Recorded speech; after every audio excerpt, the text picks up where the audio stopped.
Sister, tell me a little bit about your family and what it was like growing up, where you grew up and all of that.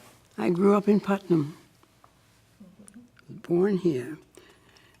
We were a family of 6. My father, mother, 4 children. I was the only girl with 3 boys, but I had a wonderful time with them all. I enjoyed living. I knew that there was going to be different ways of life and to expect whatever would come. But I had a certain sense of expectancy, which always drew me forward. And I was happy to be alive. I enjoyed what came my way. I tried to use that joy as a strength. I remember when I was about maybe 15, I was standing at the front door looking out the window, and I said, I wonder what's going to happen in my life. I would like to be a nurse, but then maybe I could render service in another way. I could be a religious if God guides me that way, but I'll just wait and see how matters go. So after high school, it was more than time. I had decided before the end of high school that I would give myself to the service of the Lord in whatever way He chose. So when time did come, I spoke with the superiors and I told them that it's going to be time for me to leave home and start whatever I'm going to do and whatever way I'm going to serve.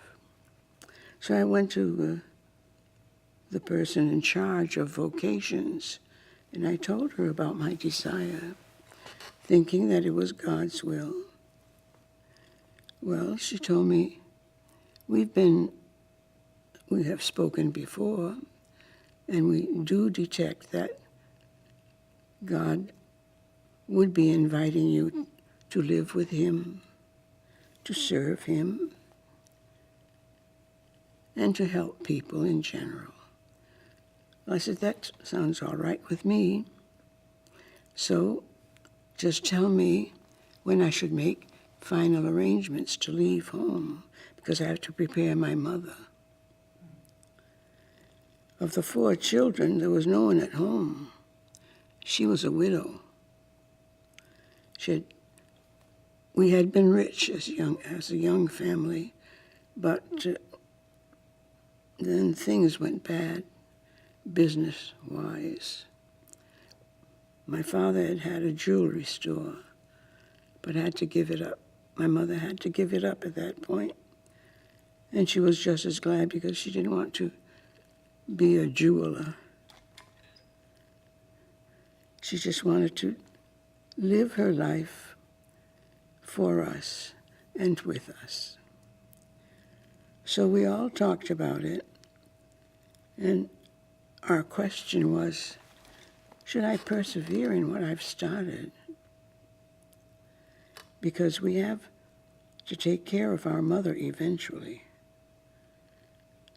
Well, the youngest boy says, I would like to be a religious priest, join an order, because I find there's great stability and interest in that. But he said, if you are speaking of joining the church, and I think that we have to be careful about mother's care. So I've decided to join a religious community, but the ordinary priesthood. Like that, I will be free to serve her and to serve the church at the same time. And she appreciated that. So the oldest boy was already in Europe studying in the city of Saint Brieuc, which is in the northern part of France. And he was having a change of mind. The second boy was already in France. He'd been assigned to the same seminary. When the older son decided he'd better tell him about his decision, because he won't be with him in his work. Well, he said, "What do you think you're going to do then?" He said, "I'm going to a school of French politics." French politics? What are you going to do that? There. Well, he said, "I'll find my way." And the third boy was in a minor seminary and had determined to continue. Sister, could you tell us a little bit more about your decision and your decision to join DHS particularly? I'm not familiar, and I think a lot of people are not familiar with what the path is once you make the decision to join the order. Well, I didn't have any difficulty in deciding what order, because I knew the Daughters of the Holy Spirit quite well. I had been to their grammar school and to their high school. I had joined their various groups, small groups, and I was happy about that. So I said, "No, I'm not going to look around. I'm going to go directly." So I went to the provincial superior. She's the person in charge of the territory in which I'm living in, which is 47 houses in the United States. Well, I didn't go around 47 houses. I just knew the house here in Putnam and a few of the neighboring convents I knew quite well. They knew me. I had visited their school. I had seen the sisters. We had been called to different activities among them, and I thought I knew them well enough. I knew their spirit. It was one of joy. According to my observation, they were happy people. So that's what I did. I went to the provincial superior. I told her about my desire to give up my life to the service of God, and would she advise me as to what I should do next. Well, she said, "How old are you?" I said, "I'm 17. I'll be 18 at the end of August. My mother will be left alone at home, and that's the only question I would have. Should I stay home for a year or two to help her, or should I go right away?" Then my brother, who was present to this conversation, my second brother, Paul, he said, "No." He said, "I asked first. I'm going to the seminary this September." And I must have given some other answer. But my mother said, no. She said, "If you both want to go, feel free." Well, there was silence that meant a lot. And eventually, well, we decided that Ted would not follow in his decision of being a religious priest, but he would join what we call the secular priesthood, which is a person who serves the diocese in which he is living and does not join a religious order. He therefore retains the freedom of traveling to some extent according to the needs of the time, and with advice and counsel, he goes that way.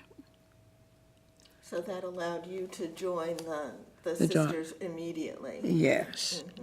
So I did.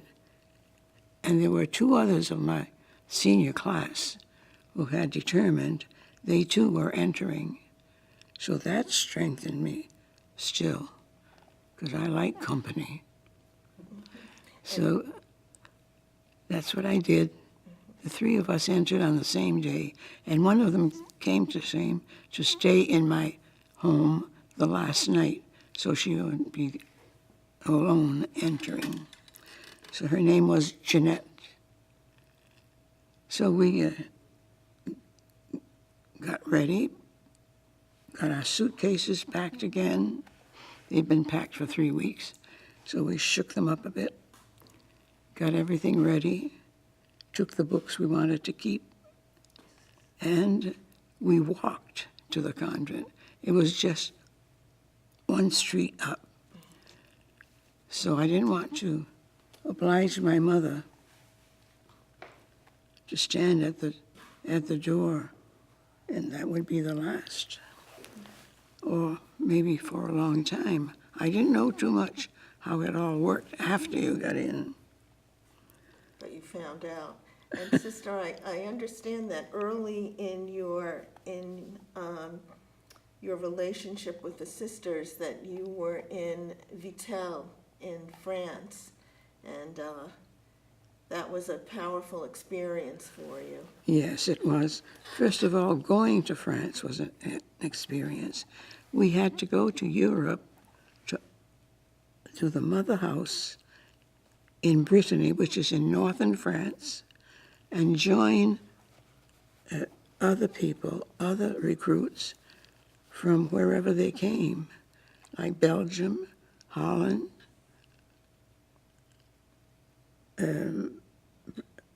England, and there were two Irish girls too.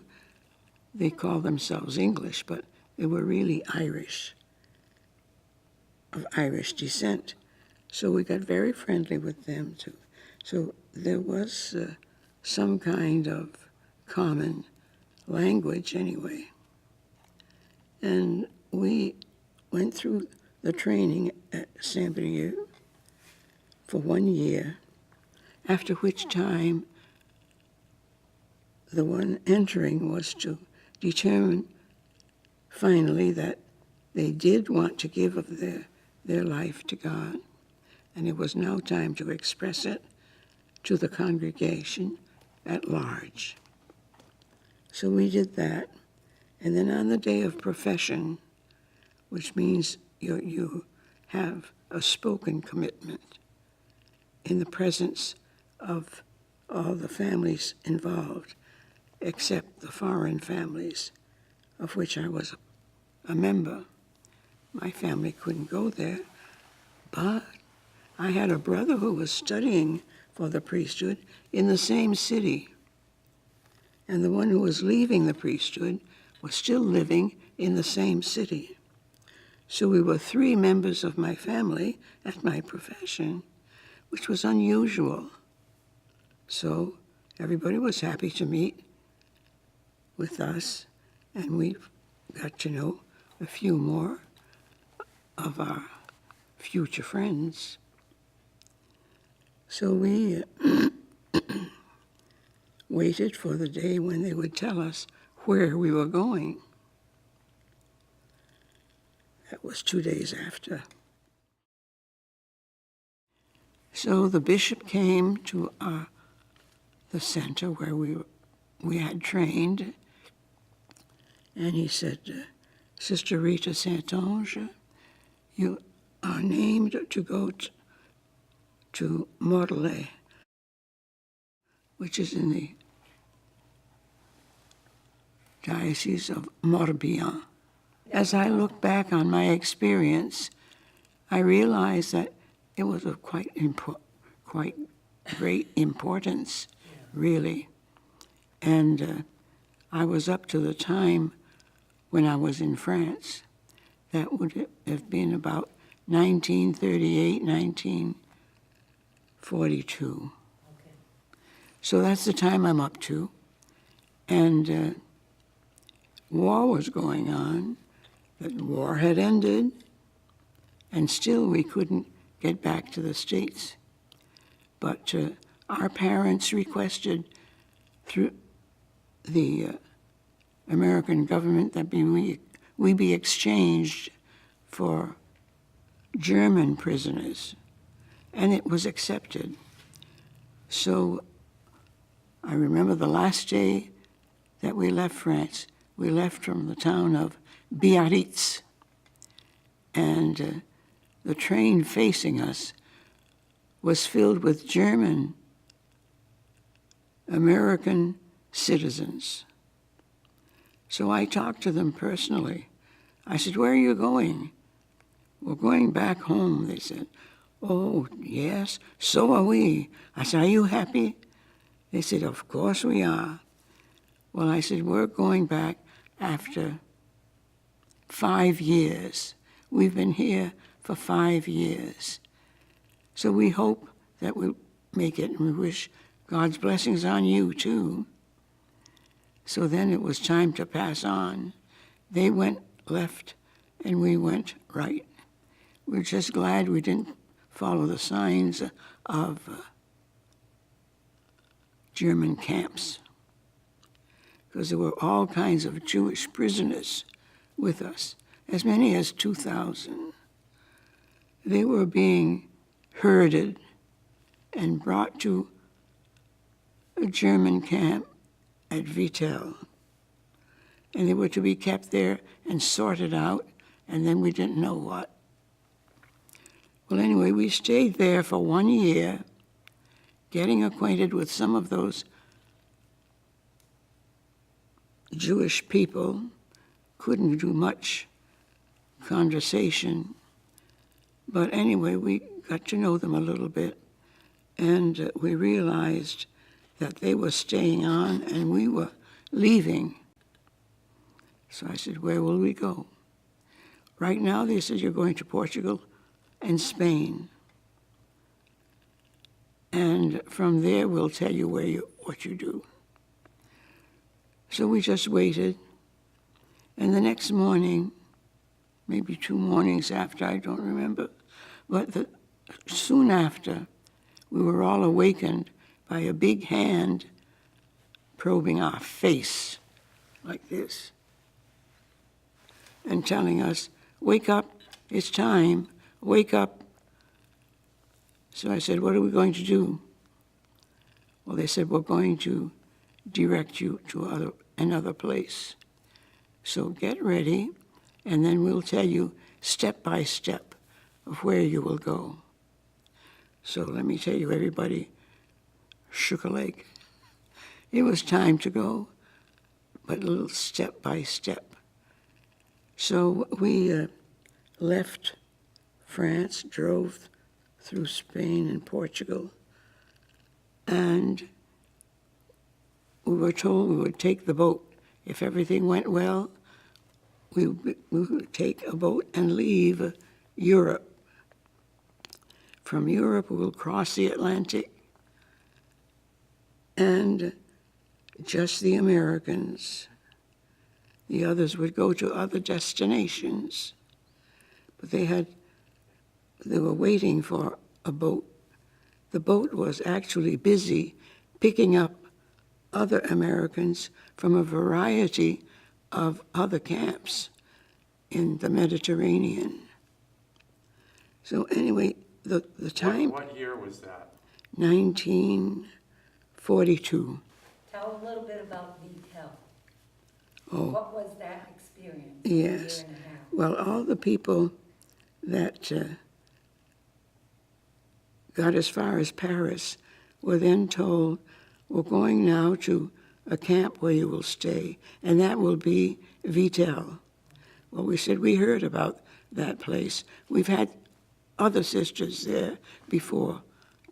They were 2 Canadian subjects, and they stayed there not long, maybe a few months. And then they were sent to Paris, to small convents that we had in the area of Paris. And they were separated at that point. But we weren't of that group. So we just waited to see.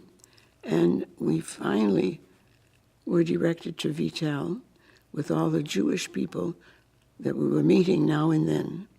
How many sisters were you?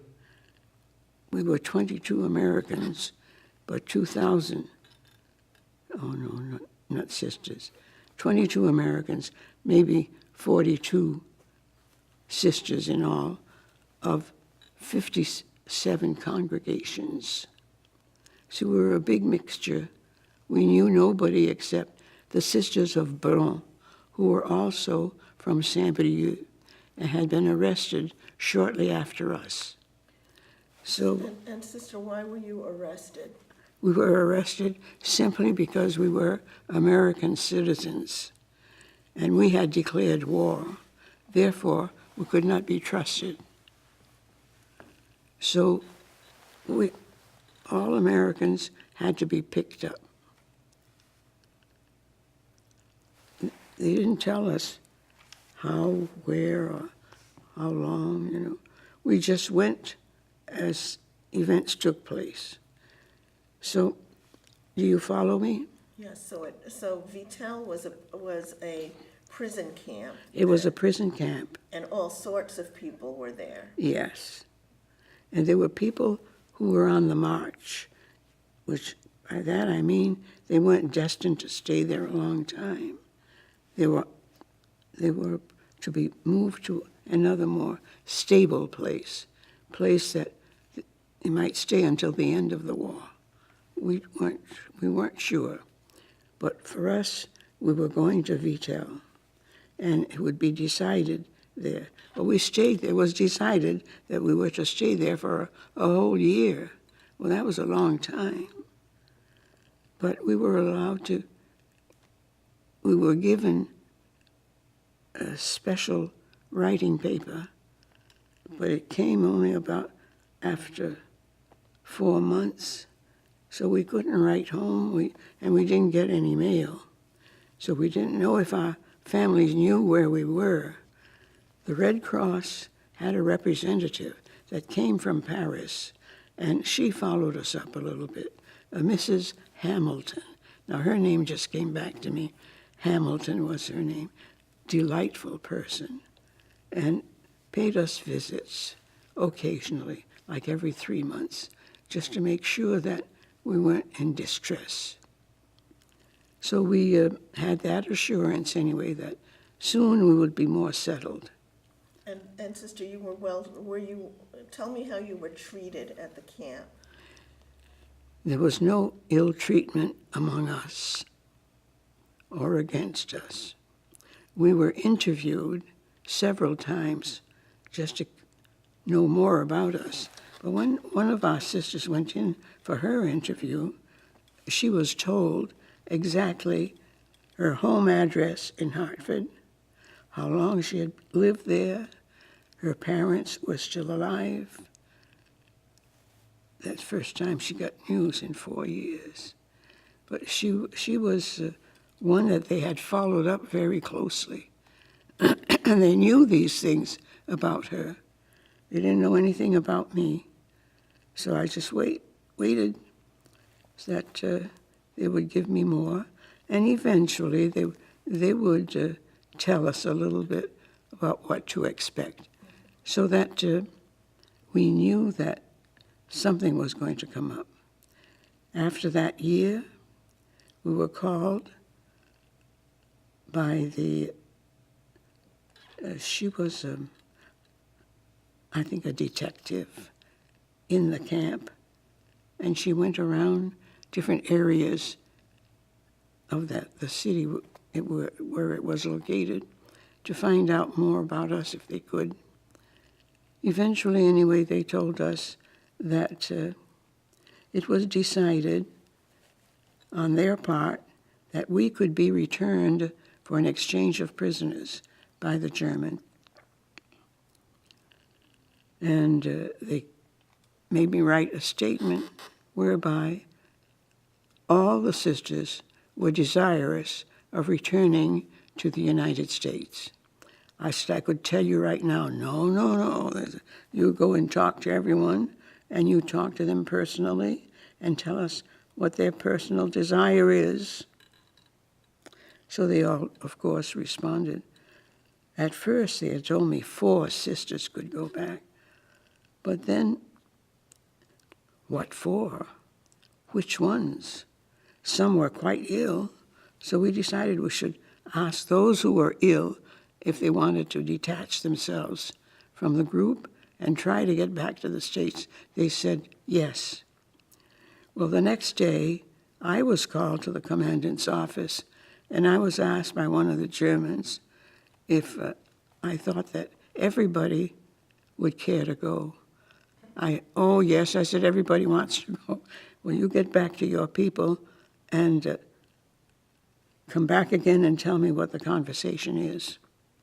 So I did, and that was finalized from then on that we would be leaving in a few days, and we would leave through Spain and Portugal. And it would be on a boat which was still in the Mediterranean, and they were waiting for it, because I told you before, they were waiting to get all the prisoners that they could get together, and then it could be finalized. So we did, and on, I think it was February 29, 1942, that we were taken. I had been supervising a group of students where... Can you tell us what happened on that date? On that day, I had taken the students out for a walk, and when I came back, I was called by the superior and said, you know, the Germans have come, and they're coming back in 20 minutes, and you have to have a suitcase ready with what you think you'll be using immediately. So I said, all right, I'm not taking much. I'll take only 1 suitcase, and I'll put only the immediate things that I would be needing in traveling. All right, that sounds good enough. So the Germans did come, and he said he wanted the 5 American sisters who were still in the house. So we came out, and he said, with your suitcases and your acceptance to leave this place. So Did you ever feel like you were in danger or threatened in any way? Not terribly. No. See, we weren't no individual.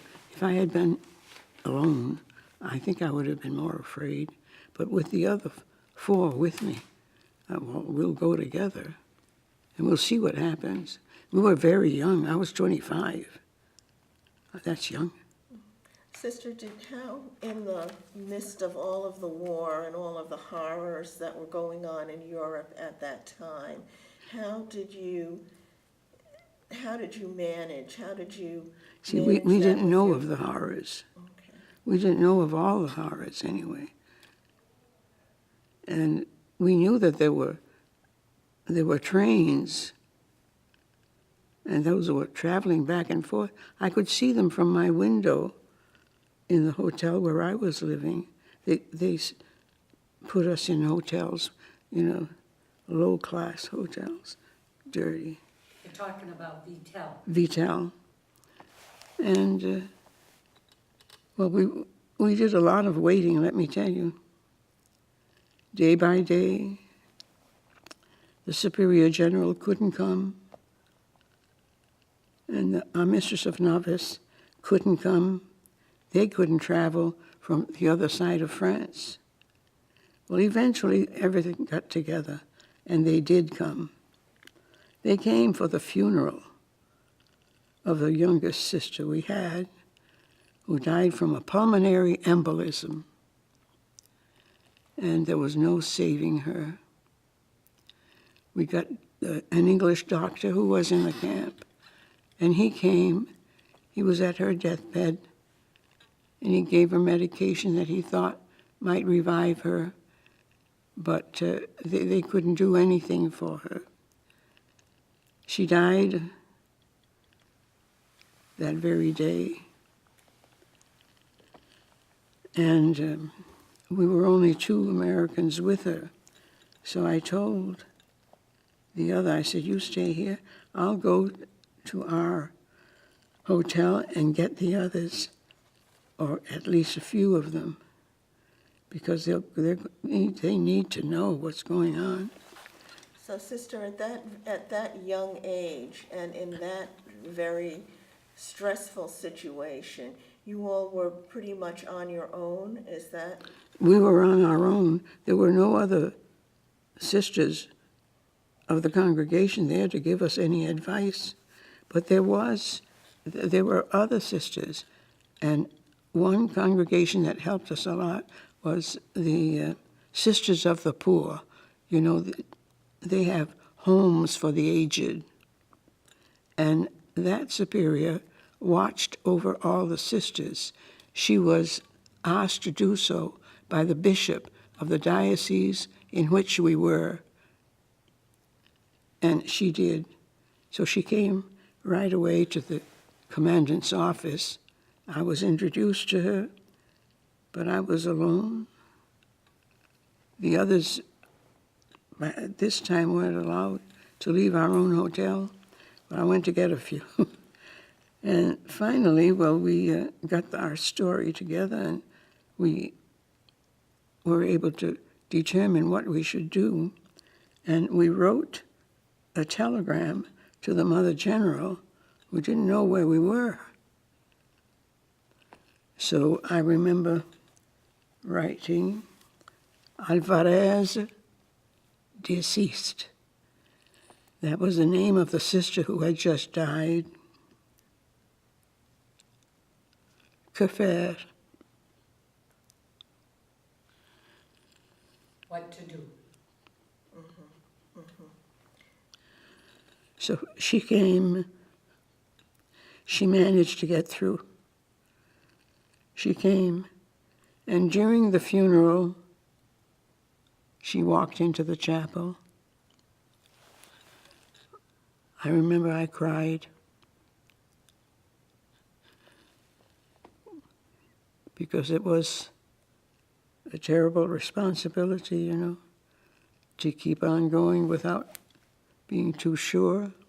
Anyway, they walked in, and they were given a bench to go to, and the funeral ended. Then they said, we'll bring the body right away to the cemetery. So we all walked in procession to the cemetery, to her burial place, and stayed until the body was left in the earth. Then we went back to our hotel with the Superior General. She was not allowed to come in right away, but I saw the commandant. He had been a seminarian, which means he had been a young Catholic boy at one time who had gone to study the priesthood, and he understood the laws and customs of seminaries and young religious. So he said, I'll stay with you, and we'll see what we can do. So we did that, and it was with understanding, at least, that we continued to do what we had to do. Now, sister, I understand that the next that one of the next big things in your life was when you became mistress of novices.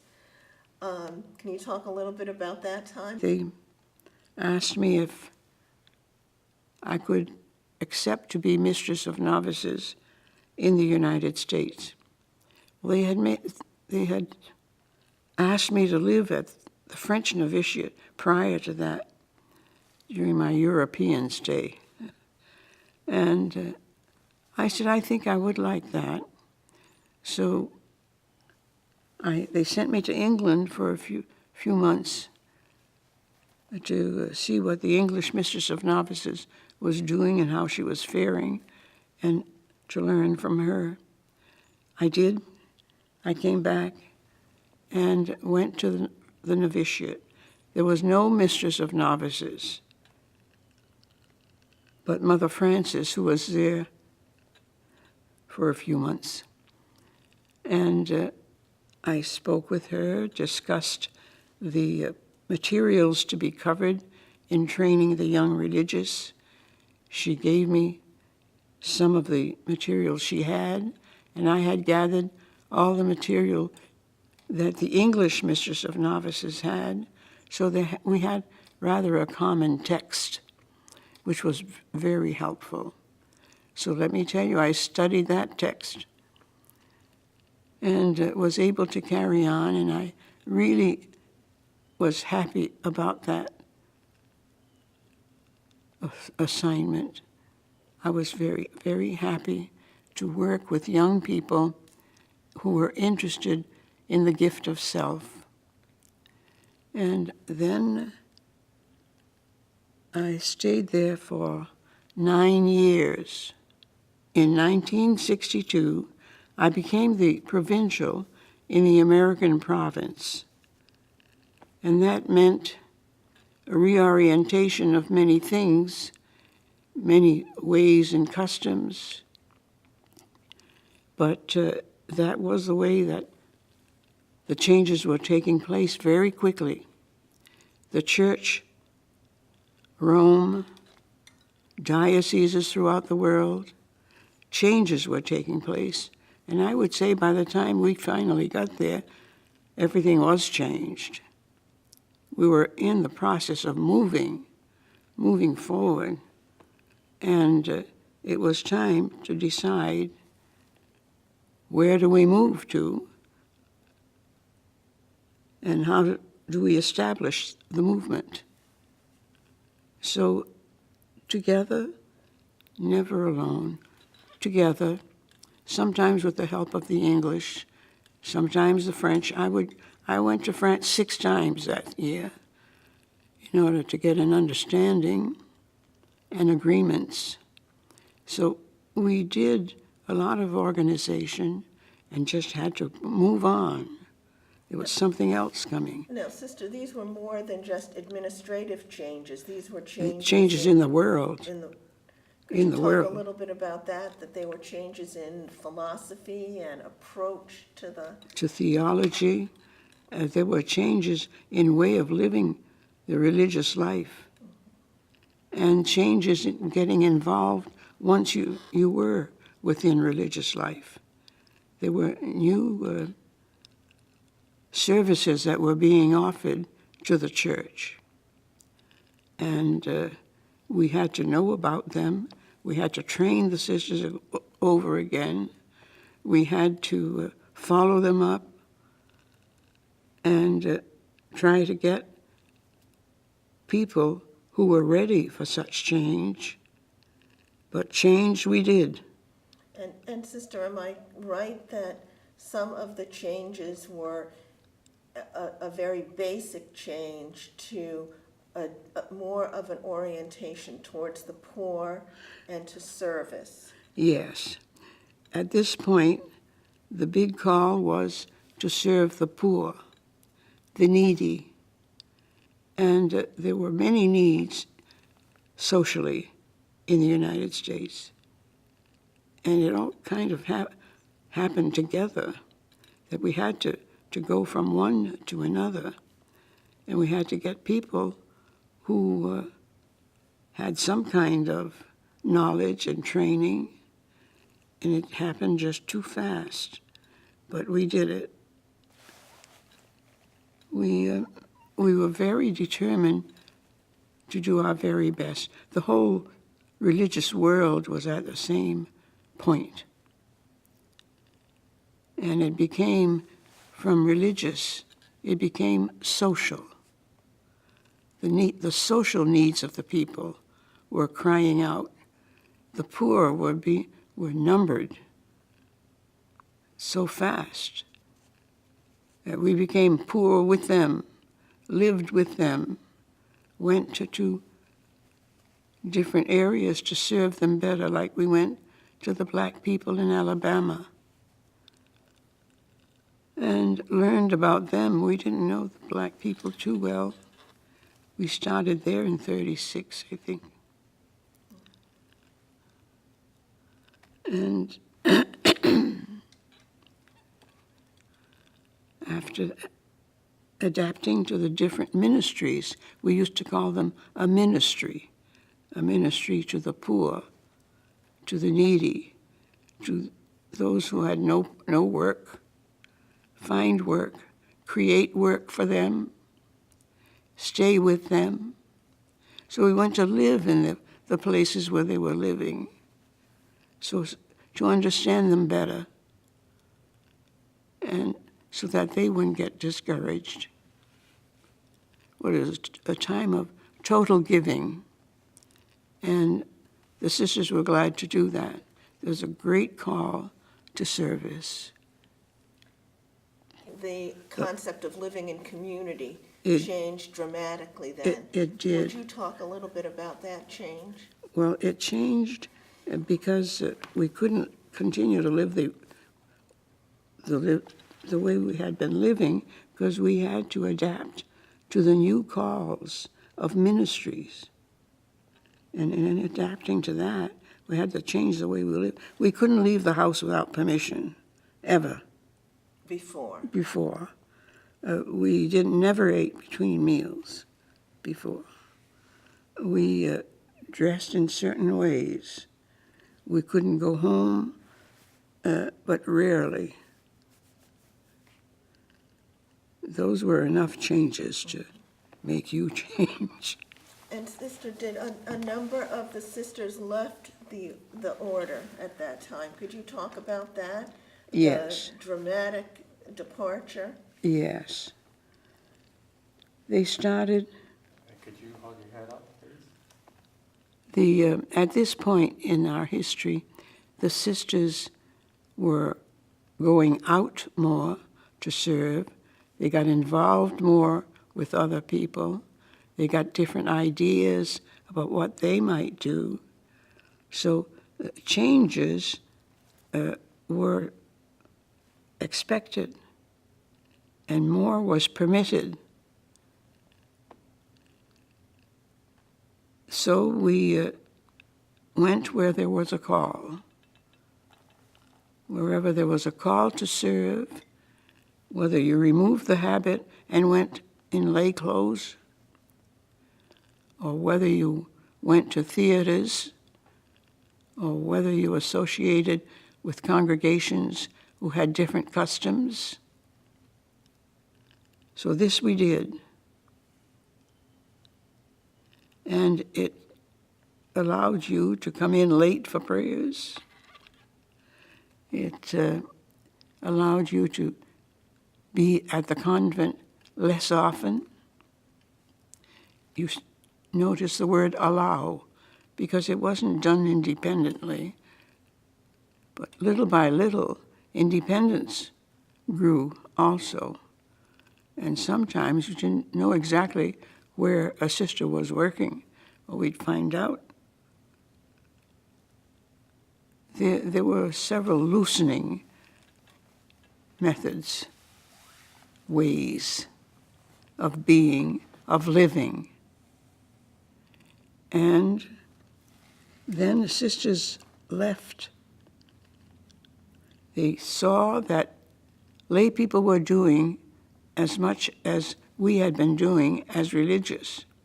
While I was provincial, we lost 72 of our professed sisters. Because they were so well educated already, they found work on their own.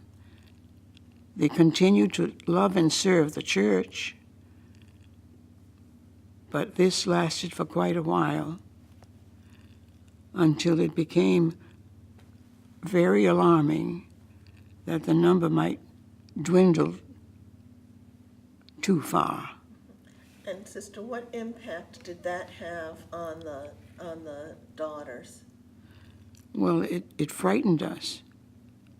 The impact that it had on the daughters at the time was to gather closer, be careful of our decisions, change if need be, but don't change for change. And we became more missionary. That is, we went to individual calls. And that lasted until about 63, 64, and it continued dwindling until the Mother General and the English provincial, and I think there was a Canadian at that time, we all got together and see that these are critical times. What else could we do? How could we do it? And we just said we're going to continue to serve, because that's what we were called to. We will continue to serve, and God will lead us. It has been that way since, but now there are no new members coming, none at all. And still we are in the hands of God. Whatever He wills of us, we will continue in our old age. I'm 97, so I'm not going to last too much longer, I don't think. Although someone wished me 3 more years. Well, let God decide that. And Sister, as you've aged in the order, Yes. now, at this point in your life, how do you live your mission? How do you live the charism of the daughters? Well, I continue to live my prayer life in the same way as I was called to live. I pray first thing in the morning, then we gather for Mass at 11 o'clock. And during that morning, I'm involved in small activities attentive to the needs of the people in my area, because I can't go out anymore, I can't walk. I have to sit. So when they asked me, what's your vocation? I said, to sit and wait. We sit and wait to find out what the Lord is leading you to next. Right now, I am involved in little activities like this. If there's any need, they like to talk with me. People will ask me to come, and I will talk with the people who are inquiring. I will speak with other congregations. I've done that very often, who felt alarmed, who didn't have as many subjects as we did, but we just try to comfort one another, to pray that God will be with us till the end, because we're sure of that. We pray for it, but we are sure that God will be there. If there's to be another type of life, He will indicate it. If the church has other ideas, it will be told us. We are sure of that. I would like to emphasize love. love for God and love for people, and the readiness to answer those calls of love. Those are the great ways.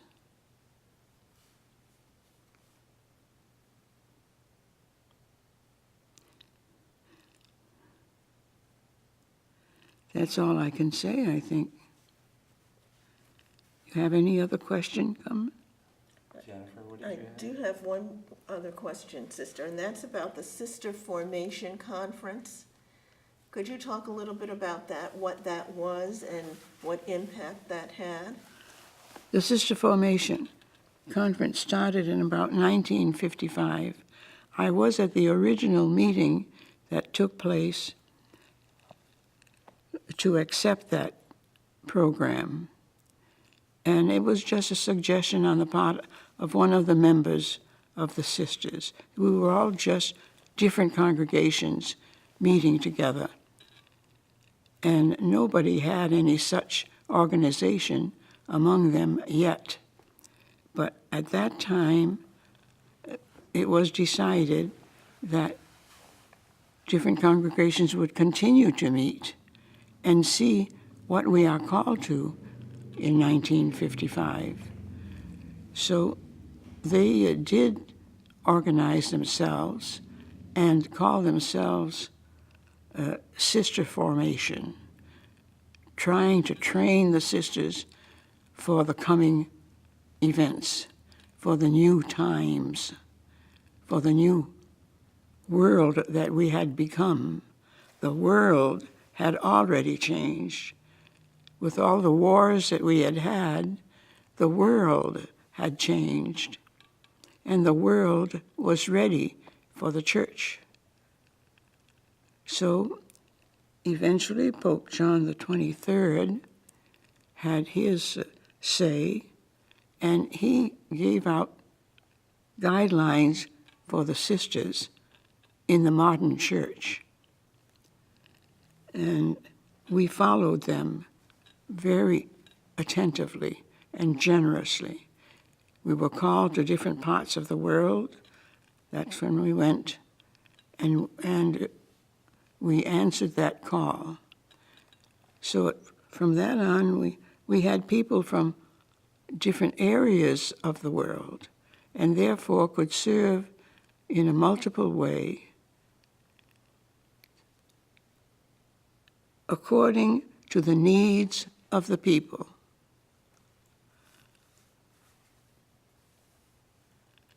And Sister, am I right that there was a push for more formal education for the sisters at that time also? More formal education again, because we had been at it since 55, and it continued. That's when Sister Formation took its name because of that formation. Therefore, everyone tried to get a master's degree. Many had bachelors, or business people were turning to other ways of serving. But people went into business investing. They served wherever there was a possibility. I'm in old age, and I have very peaceful days. And I'm especially so grateful to the Lord for having followed me and helped me to follow him. I'm not afraid of anything that has been. We did for the best, and we went on to what God was bringing us to. I'm glad I was able to live through it. That's one point. Live through the important phases of all this world change. It's not over. See, there's more coming.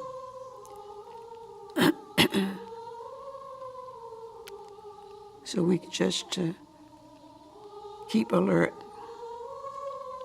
Listen to the people. Listen to the church. Listen to our own